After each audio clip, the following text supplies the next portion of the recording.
This is the Palin Update on Mama Grizzly Radio. I'm Kevin Schola in the Narrowgate Security Agency studios. Liberals seem to think that the women of America are just cheap dates. Feed them a few lines about that free birth control. Throw in some scary quotes about the war on women, and they will be yours. Sarah Palin has certainly never fallen for that underhanded tactic, and neither has our guest today. Former Palin-endorsed U.S. Senate candidate from Virginia, currently the president of We Believe, a nonprofit Christian ministry, never afraid to speak her mind, Jamie Radtke is here today from the Commonwealth. Sarah Palin gives a plug to our sponsor. Palin highlights Franklin Graham's amazing prayer tour. The governor hits back at the Weeper in the White House. A brand new installment of Liberty and Legacy with Tamara Colbert is on the way from Texas. And just ahead, our latest edition of Steel Resolve with Sarah Steelman in Missouri. Welcome to the Palin Update on Mama Grizzly Radio. The Palin Update is sponsored by Narrowgate Security Agency. Learn more at narrowgate.com. Jamie Radtke was one of the stars of the great pro-Palin film, The Undefeated. She ran a terrific campaign for Senate, endorsed by Governor Palin, and now she's dedicated herself to spreading the message of Christ through social media and other avenues. So excited to have her on the program today. And right now we welcome Jamie Radtke back to the Palin Update on Mama Grizzly Radio. Jamie, how are you? I'm doing great. Thanks so much for having me tonight. So great to have you here again. Always a pleasure to talk to you. We know you are well-versed on a myriad of topics, and we've loved having you here in the past, whether it's about Virginia or national issues, and we'd like to talk about both of those tonight if we could. And I do want to start with your great state. And, you know, it's funny, in the Commonwealth of Virginia, it seems so many times, in some ways, as goes Virginia, that's how the nation goes. And there's always issues going on in Virginia that, you know, seem to relate to Washington in a microcosm. But I know that the presidential campaign, Virginia was front and center a week or so ago when Donald Trump brought up a situation there. Can you tell us what Trump was talking about exactly? Because some people really didn't understand what was going on. And what's your take on it? Yeah, well, and I think it's been a big misunderstanding. But in Virginia, we don't have party registration like most states.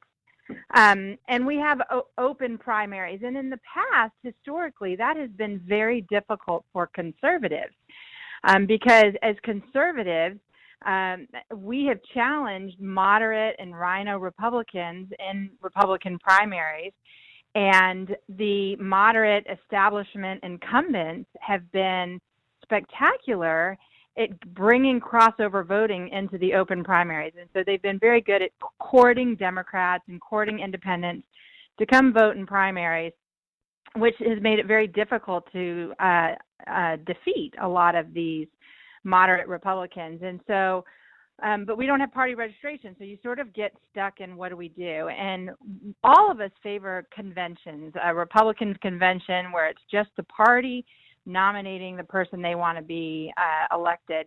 But when you are dealing with an open primary like we are here this coming year, we were challenged with the issue of how do we elect our nominee? And we have in previous years had a pledge where it basically, when you go to vote, you say, I am a Republican and I plan on voting Republican and supporting the Republican nominee. It wasn't new under Trump. We have done this in previous elections in years past, and apparently the Republican Party of Virginia moved forward this year in asking for that pledge in this Republican presidential nomination for 2016. It created a huge kerfuffle because a lot of people thought that it was done in order to keep Trump out.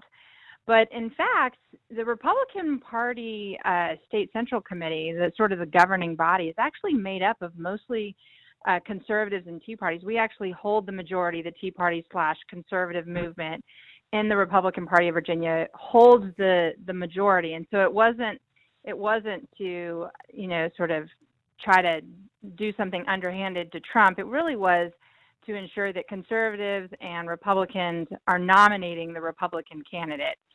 So that's sort of the background and as far as and what happened recently here in Virginia.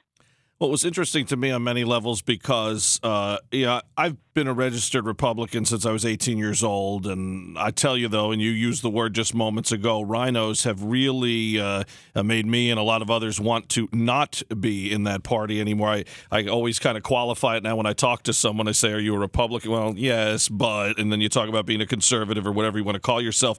But I currently live in a state that you do have to be registered in the party and in order to vote in the primary. So in order to get that good candidate hopefully out there one day, you have to be registered in one of the two major parties. So I know that this is something that, each state differs in, but certainly people have an interest in it and can affect the way votes go. Yeah, well, I can tell you in Virginia, one of the things that conservatives and Tea Party activists have been advocating is a convention, which is the same way the presidential Republican candidate will be chosen. Is it the presidential convention? And that is what we have advocated in Virginia, and that was what we tried to move towards. And unfortunately, we lost by just a few votes in order to be able to obtain that. And so the default was a primary. And like I said, we don't have party registration here.